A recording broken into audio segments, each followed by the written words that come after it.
Ever get that feeling where there's some, incredibly important book or idea out there, something that could really shift how you see things, but the thought of actually diving into it feels, well, maybe a bit overwhelming. Yeah, definitely. Like you wish someone could just hand you the core wisdom, the stuff that really matters, maybe without all the academic baggage. That's exactly what the deep dive is all about, really. Right. You give us the raw material, could be articles, research papers, or even something as detailed as this YouTube transcript of the Bhagavad Gita we have today. Right.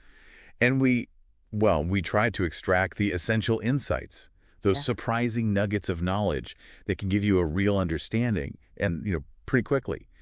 Think of us as your shortcut to getting informed. Absolutely.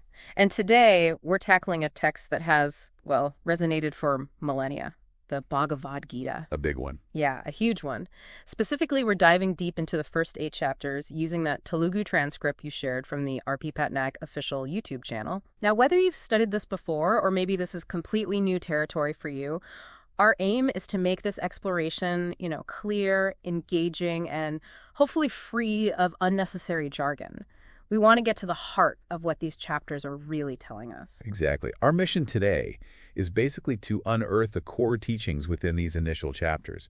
We're looking for those fundamental ideas and maybe some surprising details that'll give you a solid grasp of the Gita's foundational wisdom. It's about providing a concise yet hopefully thorough understanding of this profound text and its relevance today. Yeah, its enduring relevance. Okay, so let's jump right in. Chapter 1, Arjuna's grief.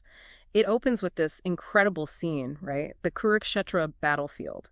Can you kind of paint a picture for us what's happening here? Okay, so imagine this huge, vast field. You've got 2 massive armies lined up, ready for war. On one side, the Kauravas, they're led by Duryodhana, driven by ambition. Right. And facing them, the Pandavas, who generally represent righteousness. So the tension is just thick in the air. You can feel it. Yeah. And Duryodhana, he's surveying the Pandava forces, and he actually turns to his teacher, Drona, and gives this really detailed rundown of the key warriors on both sides. Oh, really? He lists them out. He does. He names figures like Drupada, Bhima, and Arjuna among the Pandavas, and then he kind of boasts about the strength of his own side, mentioning these formidable figures like Bhishma and Karna. What really struck me in that opening was just how specific that is. The naming of names, it wasn't just the enemy army, it was clearly a very personal conflict. All these specific people, many of them related, facing off, it really emphasizes the human cost that's about to unfold. Exactly. This isn't some abstract philosophical debate happening, in a lecture hall. Yeah. It's set against this very real, intensely personal conflict. Right. And that detail, it continues with the sounding of the conches. Ah, yes, the conches. That part was amazing. It's not just ceremonial. It's a really powerful, almost visceral moment. The transcript even tells us who blew which specific conch, like Krishna has Panchajanya, Arjuna has Devadatta, Bhima the Poundra. Yeah, and then Yudhishthira, Nakula, Sadideva, they each have their own named conch. Right. And then we hear about all these other kings and leaders joining in, too. You can almost hear this huge cacophony, this earth-shattering sound just echoing across the battlefield. It must have been incredibly intense psychologically for everyone there. It really sets the stage, doesn't it, for the immense emotional and physical battle to come.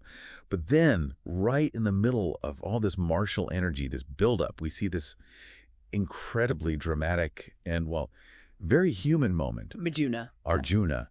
Seeing his own relatives, grandfathers, teachers, uncles, brothers, sons, grandsons on the opposing side, he's just suddenly overwhelmed, utterly crushed by grief and despair. This is the emotional core of the first chapter, isn't it? This powerful, renowned warrior, Arjuna, just completely falls apart. Completely. The transcript describes his physical reactions so vividly. His legs are weak, his mouth is dry, he's trembling all over, and his famous bow, the Gandiva, it actually slips from his grasp. He feels this burning sensation. His mind is just reeling. He sees all these inauspicious signs, and he starts questioning everything. Like, what's the point of winning? What's the value of a kingdom or any happiness if it's built on killing his own family? And his arguments against fighting, they're rooted in really deep ethical concerns. He talks about the breakdown of family traditions, the rise of what's called Nayanakat Dharma, which you could translate as irreligion or moral chaos. Chaos, yeah. The potential for societal collapse, unchaste women, unwanted children, and ultimately he fears this kind of spiritual downfall, maybe even hell, for both the family line and for those who cause its destruction. He's even worried about disrupting the ancestral rites, Vishada and Tarpa. Wow. So for Arjuna, the potential spiritual fallout is just as devastating as the physical battle itself. Absolutely. The consequences weigh heavily on him. It's a really powerful picture of how, even when faced with what seems like a clear duty, especially for a warrior, a kshatriya, these deep personal and ethical conflicts can just stop you in your tracks. So, completely overwhelmed by this sorrow, Arjuna just quits. He puts down his weapons, says he won't fight. And this crisis leads us straight into chapter 2, right? Sankhya Yoga, the philosophy of discrimination. Exactly. What's Krishna's first reaction to Arjuna's breakdown? Is he sympathetic? Well, not initially, not really. Krishna is actually quite direct, maybe even a bit sharp with him. Oh. He challenges Arjuna's weakness, basically tells him this kind of despair is unworthy of him. He urges him to shake off this faint-heartedness and stand up and do his duty. It's a call to action, but maybe not the comforting response Arjuna was expecting. But Arjuna's still stuck, right? He doesn't just snap out of it. No, not at all. Yeah. He reiterates his moral problem. He says he'd genuinely rather live by begging than kill these respected elders, people like Bhishma and Drona, his own teachers. He's truly torn, unsure if winning or losing would be worse if it meant their deaths. And then comes this really pivotal moment. He basically surrenders to Krishna. Yes, that's absolutely crucial. Arjuna declares himself Krishna's disciple. He says, "Now I am confused about my duty and have lost all composure because of miserly weakness. In this condition, I am asking you to tell me for certain what is best for me. Now I am your disciple, and a soul surrendered unto you. Please instruct me." He puts himself entirely in Krishna's hands, seeking guidance. That surrender is what opens the door for everything else, isn't it? It really is. Because now Krishna can begin his profound teachings. He starts by explaining the true nature of the soul, the Atma, that it's eternal, it's indestructible. And he uses that analogy, the one about changing clothes. Exactly. It's such a relatable image. Just as we discard old, worn-out clothes for new ones, the soul casts off old, worn-out bodies and takes on new ones. Reincarnation, basically. That image really does stick with you. The transcript highlights how Krishna describes the soul. Unborn, undying, unchanging. Weapons can't cut it, fire can't burn it, water can't wet it, wind can't dry it. Which must have been a huge perspective shift for Arjuna, right? He's focused on the imminent physical death all around him. Absolutely. Krishna is essentially saying, look, the body is temporary, it's perishable, but you, the soul, the Atma, you are eternal. That's the real you, and that can't be destroyed. So grieving over the death of the physical body, while natural, is seen as, well, maybe misguided from this higher perspective. Exactly. Yeah. For the wise, Krishna says, lamenting the death of bodies isn't appropriate. Okay. He even says that even if, hypothetically, you thought the soul was born and died with the body, which he strongly argues against, there'd still be no point grieving something unavoidable. It's about shifting focus from the temporary physical to the eternal spiritual reality. Then Krishna introduces this really key concept, Sakhananama, one's own duty. Yes. As a kshatriya, a warrior, Arjuna's specific nature and duty in this situation, his swadharma, is to participate in this righteous war. Krishna tells him there's actually no better engagement for him right now. And there are consequences for not doing your duty. Oh, yes. Krishna warns that failing to fulfill his swadharma would bring not just infamy, dishonor, but also sin, negative karmic results. Okay, so it's not just about action, but about right action, your specific duty. And this leads into karma yoga. Precisely. The idea of acting without being attached to the results, the fruits of your actions, that's karma yoga, and it starts to unfold here. Krishna also introduces Idare Buddhi Yoga, the yoga of intellect or understanding. What's the focus there? It's about developing a focused, steady intellect, one that's not scattered by desires for material gains or the rewards promised in, say, Vedic rituals aimed at temporary results. He contrasts this focused mind with the unsteady minds of those only seeking personal benefit. So it's a call to rise above just thinking about material outcomes. Definitely.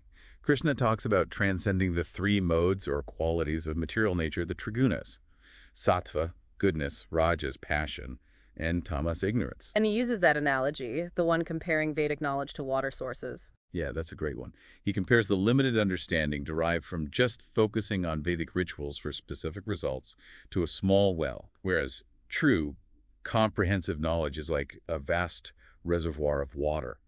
It's about seeing the bigger spiritual picture, not just the small, ritualistic part. Which connects to Emgarimya, niskama karma, selfless action. Exactly. Krishna delivers that famous line. You have the right to perform your prescribed duty, but you are not entitled to the fruits of action. Never consider yourself the cause of the results, and never be attached to not doing your duty either. Right. Avoid attachment to results, but also avoid attachment to inaction. Find that balance. He calls this equanimity, samatha buddhi, the very essence of yoga, staying balanced in success and failure, heat and cold, happiness and distress. The transcript then goes into describing the qualities of someone who has achieved this steady wisdom, the Yes, it paints a picture of someone detached from fleeting sense pleasures, perfectly balanced in joy and sorrow, free from attachment, fear, and anger. And the image used is the tortoise, right? Yeah, pulling its limbs into its shell. It's such a powerful visual for that kind of inner control, the ability to withdraw the senses from external distractions at will. Krishna then warns about the dangers of dwelling on sense objects. How does that progression work? He lays out this chain reaction. Dwelling on sense objects leads to attachment. Attachment breeds desire, or lust, kama. When desire is frustrated, it turns into anger, krova. Anger leads to delusion. Delusion confuses memory. Loss of memory destroys intelligence. And ultimately, that leads to ruin. Wow, slippery slope. A very slippery slope. That's why he stresses controlling the senses and fixing the mind on the divine, on something higher. He uses another analogy here. A boat on water being swept away by a strong wind. Even one uncontrolled sense can just drag the mind off course. And then there's that fascinating bit about day and night being different for the wise and the ignorant. Right. It's like their perspectives are totally reversed. What seems like darkness or ignorance to the ordinary person is clarity for the sage, and what the ordinary person chases as day or pleasure is seen as night or illusion by the sage. And he comes back to stability with the ocean analogy. Yes, the ocean remaining calm and undisturbed, even though countless rivers are constantly flowing into it. That's the state of the Sita Prajna, the person of steady wisdom who isn't disturbed by the constant flow of desires entering the mind. So true peace comes from giving up those desires, acting without ego or possessiveness. That's the conclusion. That state leads to what he calls Glyama Nirvana, spiritual liberation, which can be attained even while living, or certainly at the time of death if one is fixed in that consciousness. Okay, so Chapter 3, Karma Yoga, the yoga of action, it kicks off with Arjuna still kind of wrestling with this, right? Yeah, he's still a bit confused.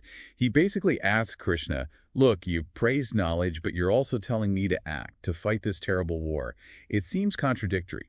Just tell me clearly which path is definitively better for achieving the highest good. He wants the one right answer. Understandably, Krishna clarifies that there are indeed two main paths.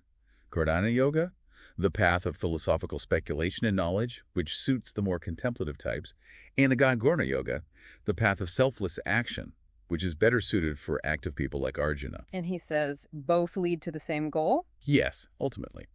But he emphasizes that Karma Yoga is often considered superior, or at least more practical for most people in the world, especially compared to just trying to renounce action artificially. He makes a fundamental point. No one can remain completely inactive, not even for a single moment. Our very nature, the gunas, compel us to act constantly. It's interesting how Krishna points out the hypocrisy, isn't it? Someone might outwardly restrain their senses, look very pious, but if their mind is still dwelling on sense objects, on desires... then it's just a pretense. Yeah. Krishna calls that person a pretender. He says the karma yogi, the one who actively controls the senses with the mind and engages in action without attachment, is far superior. It's about that inner alignment with outer action. He stresses performing your prescribed duties, niyata karma. Why is that better than inaction? Because action is necessary even just for basic survival, for maintaining the body. But more than that, he introduces action as a form of sacrifice, a karmayana. Action performed for the divine. Exactly. Actions done for Vishnu, or the Supreme, don't create karmic bondage. But actions performed for selfish reasons, for sense gratification, do bind us. The transcript then describes that cycle of existence. Action, rain, food, beings. Right, this cosmic cycle of sacrifice and sustenance. Action, karma, often understood here as prescribed duties or sacrifices, leads to rain. Rain produces food. Food sustains living beings. And these prescribed actions originate from the Vedas, which come from the Supreme. So participating in this cycle purposefully is essential. And ignoring it, just living for personal pleasure, is living in vain, according to Krishna, disrupts the cosmic order. But then Krishna says that someone who is truly self-realized, satisfied in the self, actually has no prescribed duties they must perform. Correct. For them, there's no personal gain from acting, nor any loss from not acting. However, Krishna immediately follows this by stressing the importance of acting anyway without attachment, purely to set the right example for the world. He mentions King Janaka as an example. Yes, Janaka, a great king who attained perfection while still performing his royal duties. And Krishna even uses himself as the prime example. He says, I have no need to act, there's nothing I lack or need to gain, yet I am constantly engaged in prescribed duties. To prevent the world from falling into ruin. If he stopped acting, people would follow his example, leading to chaos. So leaders and wise people must act, even if selflessly, to guide others. That's a really powerful point about leadership and responsibility. So the wise should act, but without attachment, guiding the ignorant rather than confusing them by suddenly stopping all action. Precisely. Don't disrupt the minds of those who are still attached to the fruits of their work. Act in the same spirit they do, but internally detached and dedicated to the higher purpose. Krishna then explains that it's actually the modes of nature, the trigunas, that are performing all actions, but the ego makes us think, I am the doer. Yeah, the soul, deluded by false ego, identifies with the actions of the body and mind, which are driven by the gunas.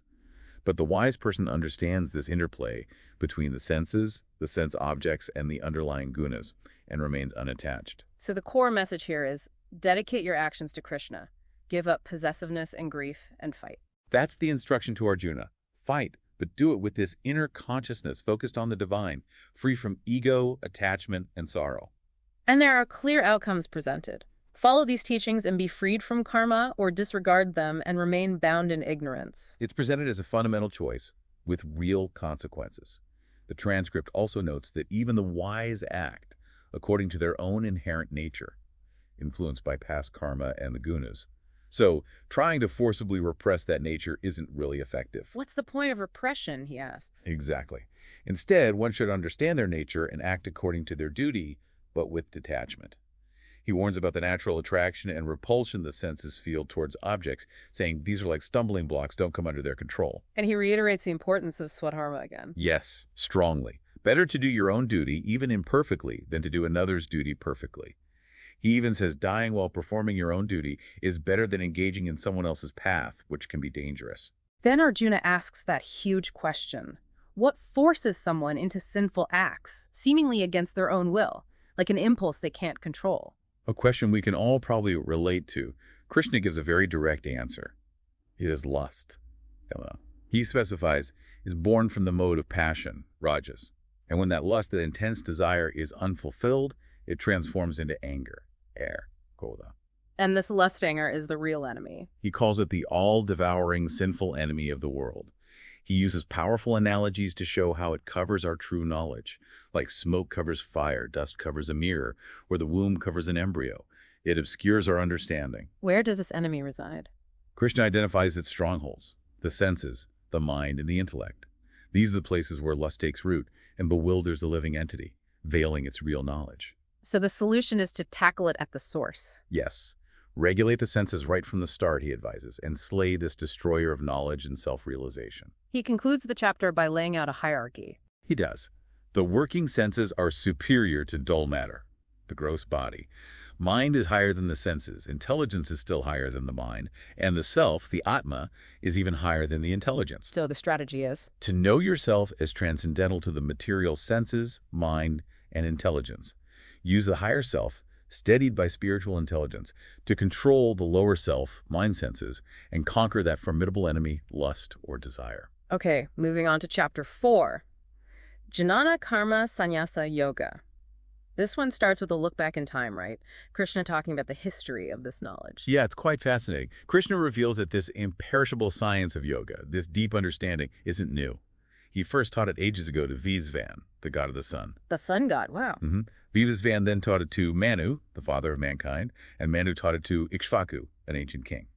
But, Krishna explains, over the vast expanse of time, this succession was broken and the knowledge seemed lost to the world. So why is he teaching it to Arjuna now? Because, Krishna says, Arjuna is his devotee and his friend, and therefore he can understand the transcendental mystery of this science. He's revealing it again because the time is right, and Arjuna is a worthy recipient. Arjuna, being practical, must have questioned how Krishna could have taught someone from so long ago. He did. He points out that Vivasvan's birth was much earlier than Krishna's apparent birth in that lifetime. Krishna then explains the divine nature of his own births and activities, his Pichiwanka ko, Divyam Janma Karma. What does he say? He explains that although he's unborn, imperishable, and the Lord of all beings, he appears in this world in his original transcendental form, millennium after millennium, by his own internal energy, his Yogamaya. And the purpose of these appearances? To reestablish the principles of Dharma, righteousness, to protect the virtuous, and to annihilate the miscreants, the wicked. He comes whenever there's a decline in religion and a rise in irreligion. And understanding this divine nature of Krishna's birth and actions has a significant reward. A huge reward. Krishna states that one who truly understands the transcendental nature of his appearance and activities does not take birth again in the material world upon leaving the body, but attains his eternal abode, liberation. The transcript mentions others in the past achieving this. Yes, many who became free from attachment, fear, and anger, fully absorbed in him and taking refuge in him, were purified by knowledge and thus attained transcendental love for him, reaching his eternal nature. Understanding Krishna's true position is presented as a direct path to liberation. Krishna then says something very encompassing. As all surrender unto me, I reward them accordingly. Yes, it shows his reciprocation. Everyone follows his path in all respects, knowingly or unknowingly. He then mentions that people seeking quick success in fruitive activities in this world often worship the devas, the demigods, because the results from such worship come relatively quickly within the material sphere. This leads into the discussion of the four divisions of society, the Varna system. How does Krishna frame that? He says he created the four divisions, Brahmana, Kshatriya, Vaishya, Shudra, based on people's inherent qualities, guna, and the type of work they are suited for, karma. It's based on aptitude and inclination, not just birth in this context. And his role in it. Interestingly, he calls himself the creator of this system, but simultaneously describes himself as the non-doer, akarta, and unchangeable. He is not entangled in the activities of the material world or the results of this system. He's detached. And understanding that about him also frees one from karma. Yes, one who understands this transcendental nature of Krishna isn't bound by the reactions of work. He points out that ancient seekers of liberation also understood this and performed their duties with this knowledge. He then acknowledges the complexity of action itself. Karma, akarma, vikarma. Right. Action, inaction, and forbidden action. He says even intelligent people can get bewildered trying to figure out what's what. It requires deeper insight. What is that insight? The key is to see inaction within action and action within inaction. Someone who can do that is truly intelligent, transcendentally situated, even while engaged in all sorts of activities. They understand the difference between acting with attachment and acting with detachment. So the actions of the wise are different how? Their actions are devoid of desire for sense gratification. They are considered to be full in knowledge, and the reactions to their work are said to be burned up by the fire of perfect knowledge. They act with detachment, satisfied within, not dependent on outcomes, mind and intelligence controlled. Such a person incurs no sin, no negative karma. They're content with whatever comes, free from duality, steady in success and failure. Exactly. They remain untangled. Krishna then uses the metaphor of sacrifice, yajna, again, but elevates it. For someone absorbed in full Krishna consciousness, the entire process of offering the contribution, the consumption, the fire, the offer, everything is seen as Brahman, the absolute. The chapter then lists different kinds of sacrifices people perform. Yes, quite a variety. Some sacrifice possessions, some practice severe austerities, some practice yoga like Ashtanga, some sacrifice by studying the Vedas, some practice control of the breath and senses. It shows there are many ways to approach purification and self-control. And the goal of all these sacrifices? Purification of existence. By performing them, yogis become cleansed of sinful reactions, and by tasting the nectar, the remnants of such sacrifice, they advance towards the supreme, eternal atmosphere. What about those who don't perform any sacrifice? Krishna states that they cannot live happily either in this life or the next. Sacrifice, in some form, is seen as essential. He says all these different types of sacrifice are approved by the Vedas and born of action, karma. Knowing this leads to liberation. And he highlights one sacrifice as superior. Yes, the sacrifice performed in knowledge, Tanyaya, is better than merely sacrificing material possessions. Right. He concludes that ultimately all sacrifices of work culminate in transcendental knowledge. How does one attain this knowledge? Krishna gives clear instructions. Approach a self-realized spiritual master. Inquire from him submissively and render service unto him. Such self-realized souls can impart knowledge because they have seen the truth. And the effect of receiving that knowledge. You will never fall again into illusion. By that knowledge, you will see that all living beings are but part of the Supreme, or, in other words, that they are within Krishna. It brings freedom from delusion. He offers reassurance even for those who feel they are very sinful. Yes, he says, even if you are considered the most sinful of all sinners, when you are situated in the boat of transcendental knowledge, you will be able to cross over the ocean of miseries. Using the analogy of fire again. Right. Just as a blazing fire turns firewood to ashes, the fire of knowledge burns to ashes all reactions of material activities. It's incredibly purifying. So knowledge is the supreme purifier. In this material world, there is nothing as sublime and pure as transcendental knowledge. And one who becomes accomplished in the practice of devotional service enjoys this knowledge within themselves in due course of time. What's needed to attain it? Faith, Shraddha, is key. A faithful person who is dedicated to transcendental knowledge and who subdues their senses is eligible. Having attained it, they quickly achieve supreme spiritual peace. What about the faithless or doubtful? Krishna warns that ignorant and faithless persons who doubt the revealed scriptures do not attain God consciousness. They fall down. For the doubting soul, there is happiness neither in this world nor in the next. So knowledge destroys doubt. Yes. One who acts in devotional service, renouncing the fruits of action, and whose doubts have been destroyed by transcendental knowledge, is situated in the self. Actions do not bind such a person. The chapter ends with another call to action. A very strong one. He tells Arjuna, therefore, the doubts which have risen in your heart out of ignorance should be slashed by the weapon of knowledge. Armed with yoga obarata, stand and fight. Okay, chapter 5, Karma Sannyasa Yoga. We start again with Arjuna's core question, it seems. Yes, he's still circling back to it.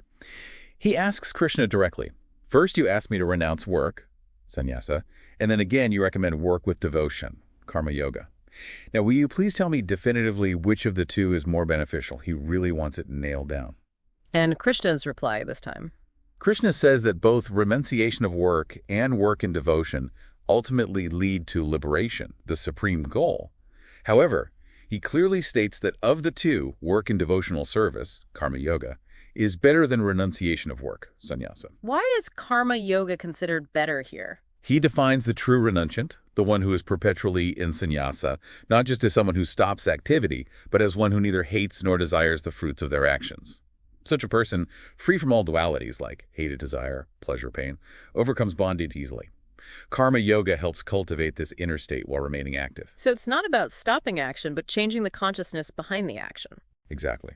Krishna says only the ignorant speak of devotional service, karma yoga, as being different from the analytical study of the material world.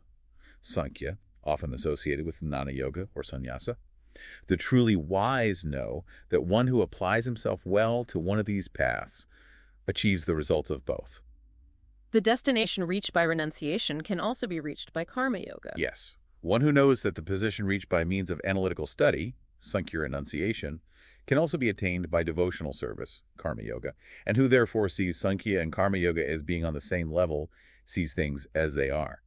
True vision sees their unity of purpose. He also mentions that just giving up actions without devotion is difficult. Very difficult. Merely renouncing all activities, yet not engaging in the devotional service of the Lord, cannot make one happy. But a thoughtful person engaged in devotional service, the karma yogi, who's pure in heart, controls the mind and senses, and realizes their self as the self in all beings, can achieve the supreme without delay. And crucially, such a person is never entangled, although always working. How can they work without entanglement? Because the karma yogi, those seemingly acting with their senses, seeing, hearing, touching, etc., inwardly knows that they are not the ultimate doer. They understand it's the senses interacting with sense objects, governed by the modes of nature. They maintain that inner detachment. Like the lotus leaf analogy. Exactly. One who performs their duty without attachment, surrendering the results unto the Supreme Lord, is unaffected by sinful action, just as the lotus leaf is untouched by water. So yogis act for purification. Yes, they act with the body, mind, intelligence, and even with the senses, but purely for the purpose of purification, abandoning attachment to the results. And this leads to peace. The steadily devoted soul attains unadulterated peace because they offer the results of all activities to Krishna. Whereas a person who is not in union with the divine, who is greedy for the fruits of their labor, becomes entangled. There's a clear contrast in outcomes. Krishna then uses the City of Nine Gates image. Yes, referring to the body with its 9 openings, eyes, ears, nostrils, mouth, anus, genitals.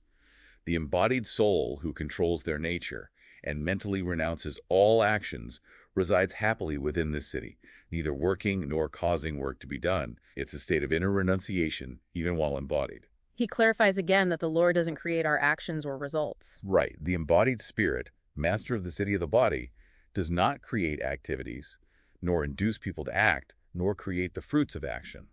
All this is enacted by the modes of material nature, the gunas. It's ignorance, avidya, covering the living entity's real knowledge, that causes this delusion of being the doer and enjoyer. But when ignorance is destroyed by knowledge, then that knowledge reveals everything, just as the sun lights up everything during the day. It illuminates the true nature of the self and the supreme. And who attains this state? Those whose intelligence, mind, faith, and refuge are all fixed in the supreme. They become fully cleansed of misgivings through complete knowledge, and thus proceed straight on the path of liberation. This leads to the concept of equal vision. Yes, a very important point. The humble sages, by virtue of true knowledge, see with equal vision a learned and gentle brahmana, a cow, an elephant, a dog, and a dog-eater, outcast. They see the same spirit soul within all beings. And this equanimity conquers birth and death. Those whose minds are established in sameness and equanimity have already conquered the conditions of birth and death, even in this life. They are flawless like Brahman, and thus they are already situated in Brahman. They aren't swayed by pleasant or unpleasant things. Correct.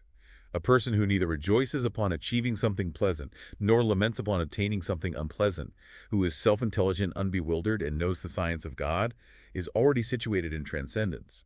Such a liberated person finds satisfaction within, not seeking external sense pleasures. They enjoy the pleasure within and attain unending bliss through concentration on the Supreme. Krishna warns about pleasures from sense contact. He does. He calls them sources of misery. They have a beginning and an end, so the wise person does not take delight in them. They are temporary and ultimately unsatisfying. And the ability to tolerate urges is key. Yes.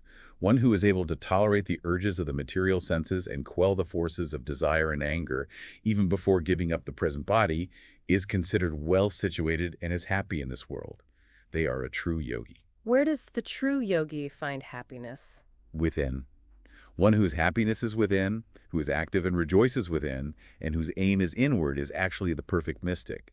They are liberated in the Supreme, and ultimately they attain the Supreme. Who else attains liberation? Those who are beyond duality arising from doubts, whose minds are engaged within, who are always busy working for the welfare of all living beings, and who are free from all sins, achieve liberation in the Supreme. Also, those free from anger and all material desires, who are self-realized, self-disciplined, and constantly endeavoring for perfection. The chapter ends with a description of meditation. Yes, a concise overview. Shutting out external sense objects, keeping the eyes focused between the eyebrows, suspending the breath within the nostrils, thus controlling the mind, senses, and intelligence. The transcendentalist aiming for liberation becomes free from desire, fear, and anger. And the ultimate understanding for peace?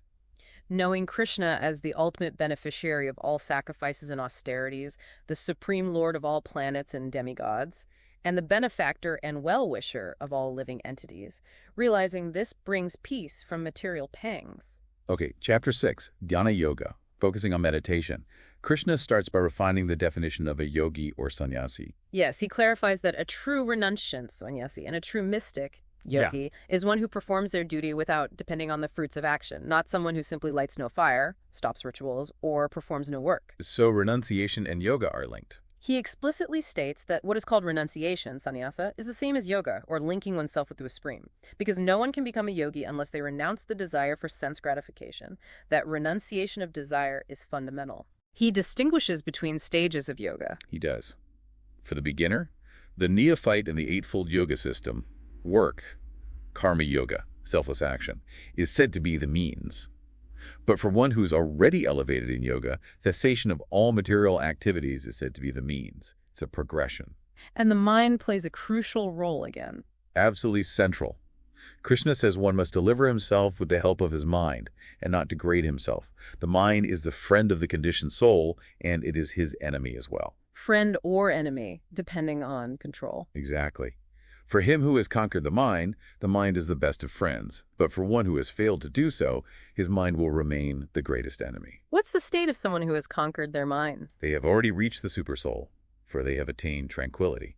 To such a person, happiness and distress, heat and cold, honor and dishonor are all the same. They are equipoised, they are self-realized, see everything, pebbles, stones, gold, with an equal eye. How do they view other people? They are considered even further advanced when they regard all honest well-wishers, affectionate benefactors, the neutral, mediators, the envious, friends and enemies, the pious and the sinners, all with an equal mind.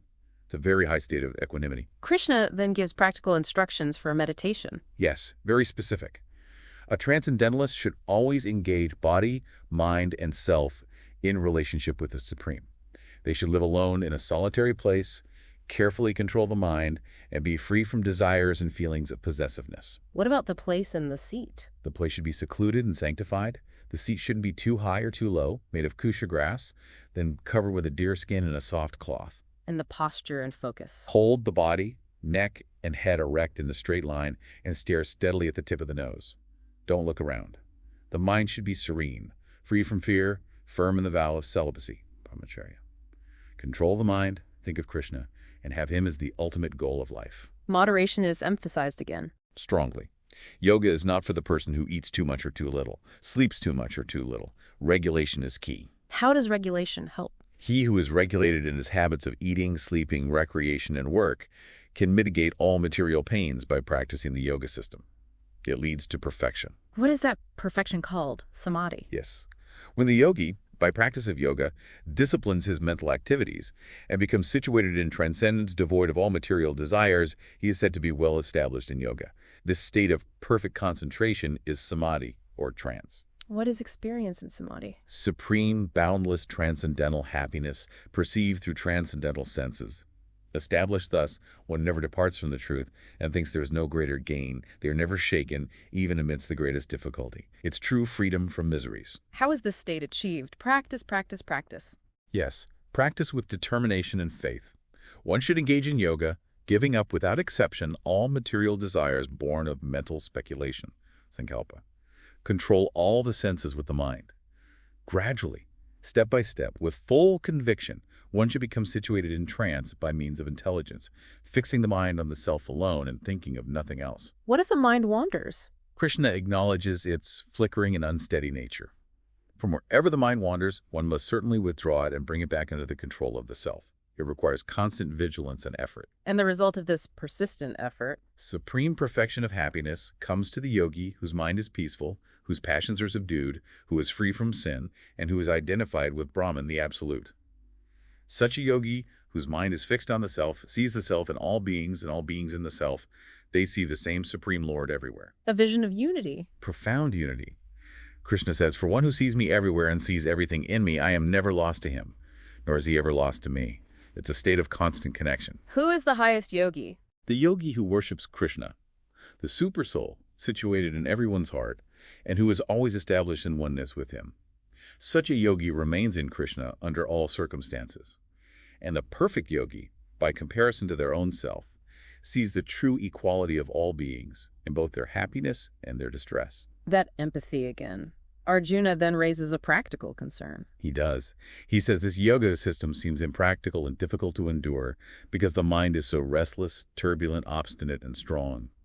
He feels controlling the mind is more difficult than controlling the wind. A very relatable feeling. How does Krishna respond? He agrees. He says, "O mighty arm son of Kunti, it is undoubtedly very difficult to curb the restless mind." So he validates Arjuna's concern. But, he adds, it is possible by suitable practice, abhyasa, and by detachment, vairagya. Practice and detachment, the keys. Those are the keys. He states that self-realization is certainly difficult for one whose mind is unbridled. But for one whose mind is controlled and who strives by appropriate means, success is assured.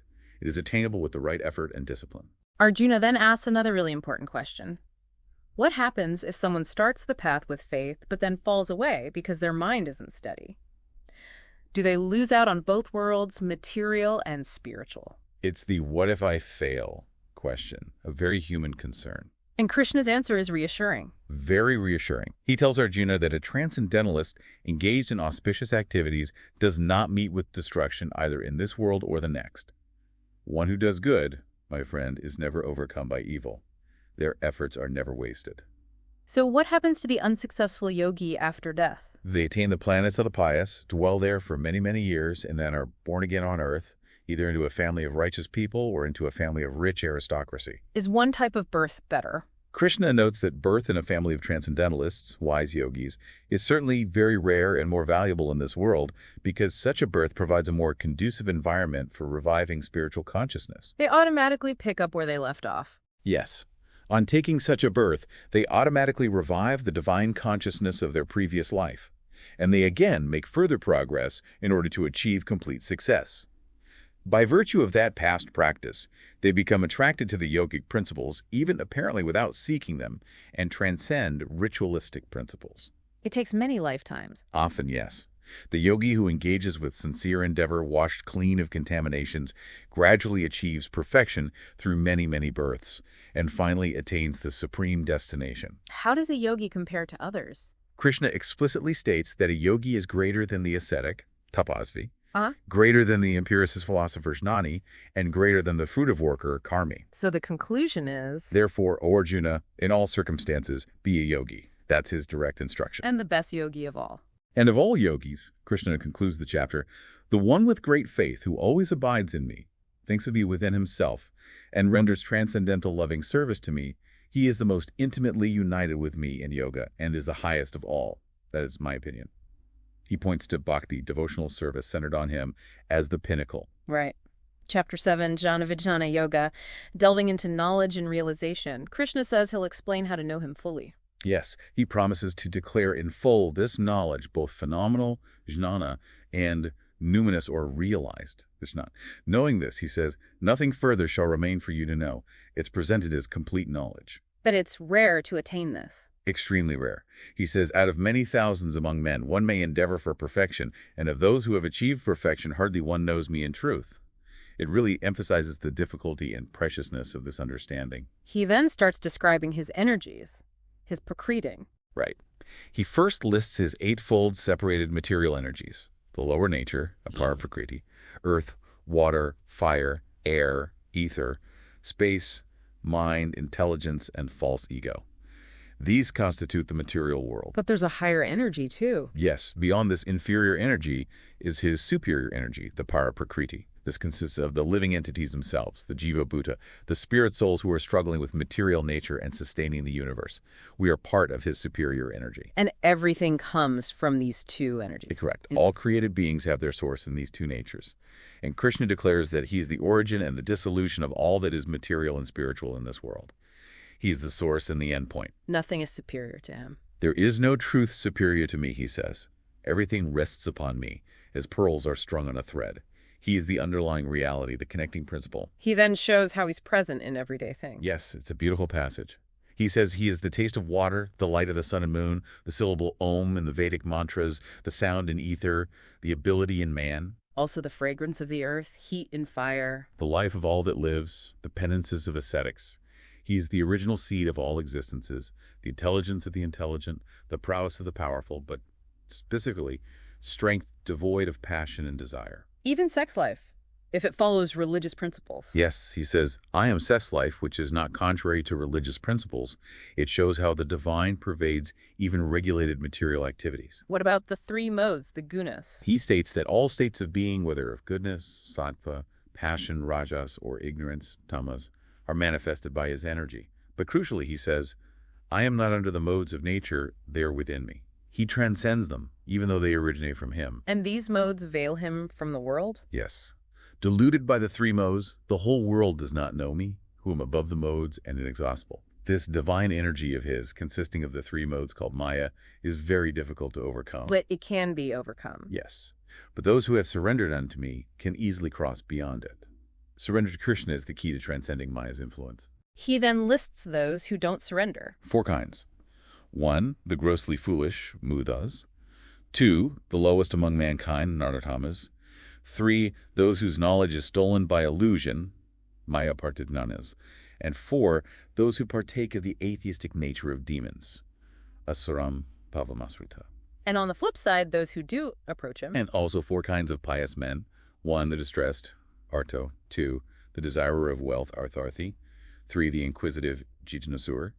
And 4, one who is searching for knowledge of the absolute Jnani. Does he favor any of these? He says of these, the one who is in full knowledge, Jnani, and is always engaged in pure devotional service is the best. Krishna is very dear to him, and he is dear to Krishna. So knowledge combined with devotion is highest? Yes. He says all these devotees are undoubtedly magnanimous souls, but the one situated in knowledge of him he considers to be just like his own self. Such a devotee, engaged in his transcendental service, is sure to attain him, the highest and most perfect goal. This understanding comes after many lifetimes. After many births and deaths, Krishna says, he who is actually in knowledge surrenders unto me, knowing me to be the cause of all causes and all that is. Such a great soul is very rare. Vasudeva Sarvam Iki, knowing Krishna, is everything. What about those who worship demigods? He explains that those whose intelligence has been stolen by material desires surrender unto demigods and follow particular rules of worship according to their own natures, seeking specific temporary results. But Krishna is involved even there. Yes. He says, as the supersoul in everyone's heart, when someone desires to worship a demigod, Krishna makes their faith steady so they can devote themselves to that deity. And the results they get. Endowed with that faith, they worship the demigod and obtain their desires. But actually, Krishna says these benefits are bestowed by him alone. But those results are limited. Yes, men of small intelligence worship the demigods, and their fruits are limited and temporary. Those who worship demigods go to the planets of the demigods, but Krishna's devotees ultimately reach his supreme planet. People misunderstand his nature, thinking he was impersonal before. Right. Unintelligent men who do not know him perfectly think that he, the supreme personality of Godhead, Krishna, was impersonal before and has now assumed this personality. Due to their small knowledge, they do not know his higher nature, which is imperishable and supreme. Why don't they see him? Is he hiding? He says, I am never manifest to the foolish and unintelligent. For them I am covered by my internal potency, Yogamaya. Therefore, the deluded world doesn't know him as the unborn and infallible. But he knows everything. O Arjuna, as the supreme personality of Godhead, I know everything that has happened in the past, all that is happening in the present, and all things that are yet to come. I also know all living entities, but me no one knows. What causes this delusion from birth? The duality of desire and hate. All living beings are born into delusion, bewildered by these dualities. But some can overcome it. Yes. Persons who have acted piously in previous lives and in this life, and whose sinful actions are completely eradicated, become free from the dualities of delusion and engage themselves in his service with determination. And what is their goal? Liberation from old age and death. Those who strive for this take refuge in Krishna in devotional service. They are actually Brahman because they know everything about transcendental activities. And knowing him fully includes knowing him as the governing principle of material manifestation, Adhibhuta, the demigods, Adhidaiva, and of all methods of sacrifice, Adhyajna. Those in full consciousness of him, who know him as such, can understand and know him even at the time of death. Which leads perfectly into Chapter 8, Aksara Brahma Yoga. Arjuna starts with questions based on those terms Krishna just used. Exactly. Arjuna asks, O Lord, what is Brahman? What is the self, Adhyatma? What are fruitive activities, karma? What is this material manifestation, Adhibhuta?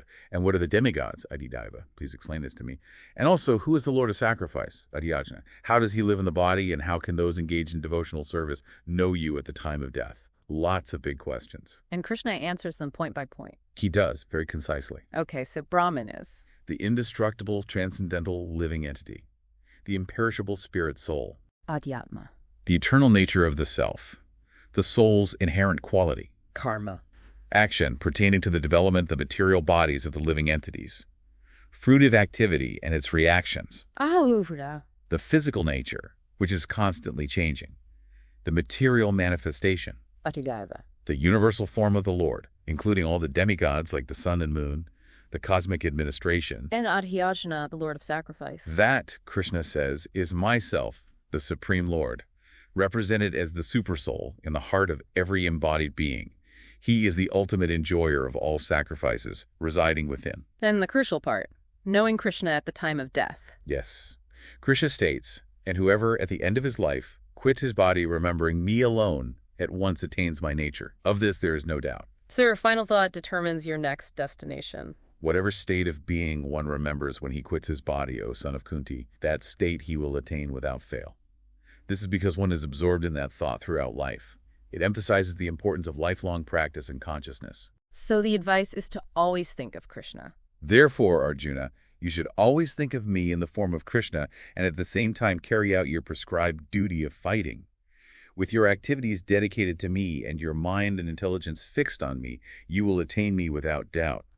Integrate remembrance with action. How should one meditate on the Supreme Person? He describes the object of meditation. One should meditate on the Supreme Person as the one who knows everything, is the oldest, is the controller, is smaller than the smallest, is the maintainer of everything, is beyond all material conception, is inconceivable, and is always a person. He is luminous like the sun and is transcendental beyond this material nature's darkness. And the method for leaving the body to reach him? At the time of death, one who fixes their life air between the eyebrows and, by the strength of yoga, with an undeviating mind, engages themselves in remembering the Supreme Lord in full devotion, will certainly attain to the Supreme Personality of Godhead. He mentions sages and the syllable Om. Yes. Those learned in the Vedas who utter Omkara, the syllable Om, and who are great sages in the renounced order, enter into Brahman.